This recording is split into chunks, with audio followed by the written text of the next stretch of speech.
Monday, August 8, 1836. Dwarkanath Tagore, a very rich native, has asked us to go and see his villa.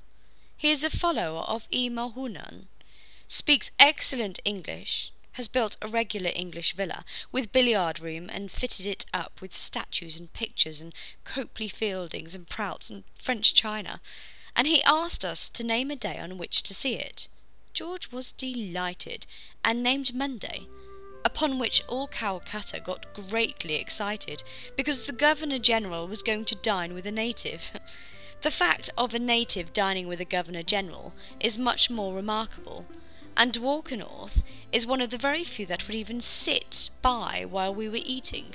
However, we only went to see the place, and went in particular state, in order to please the poor, fussy people, with carriages and four and guards, and Fanny in his phaeton, and Major in his cab, and Captain in his, and even the Doctor in his, and George and I in the government coach, and quantities of servants.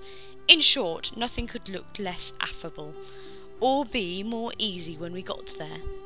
Dwarkanath talks excellent English, and had got Mr. Parker, one of the cleverest people here, to do the honours, and there were elephants on the lawn, and boats on the tank, and ices in the summer-house, and quantities of beautiful pictures and books, and rather a less burning evening than usual, so it answered very well, and we came home with all the noise we could make, to dinner, but we hear he gives remarkably good dinners to everybody else. At the center of civic life in Calcutta in the 1830s was the self-made entrepreneur DwarkaNath Tagore.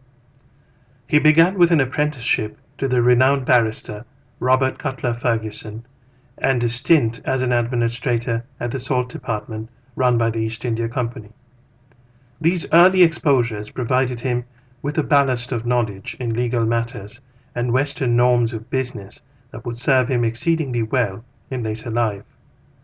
Though his childhood was lavished with attention and free of want, his vast fortune was amassed in a single life and single-handedly, all by the age of 40.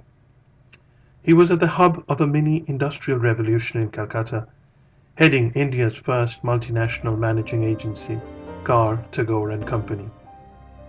His ships, and they were numerous, were carrying merchandise to far-off places such as Canton, Aden and Buenos Aires, often breaking maritime records for speed of delivery. Restless and ruthlessly businesslike, he was also noted for his munificent donations. His range of business and civic activities would later draw comparisons with Jamshedji Tata, his illustrious compatriot in the latter half of the 19th century.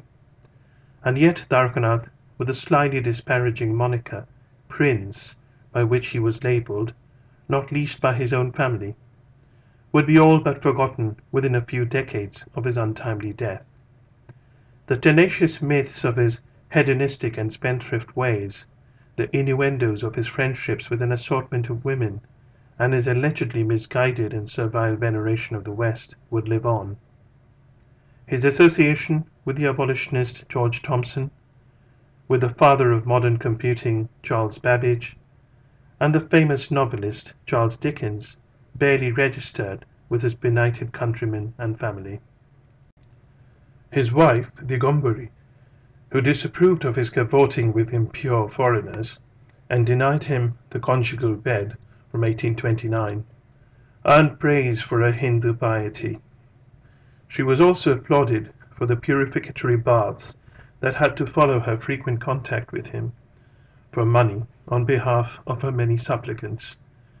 By contrast, his tolerance of her squeamish religiosity and the acceptance of his banishment to the outer house, the so-called Boitokhana, instead of remarrying or interfering with her independence, as would have been the norm of the day, never appeared to be worthy of admiration to his middle-class Bengali detractors. This documentary will examine the legacy of this controversial man and look into the strange dynamics of his undeserved decline into obscurity in contrast with some of his descendants.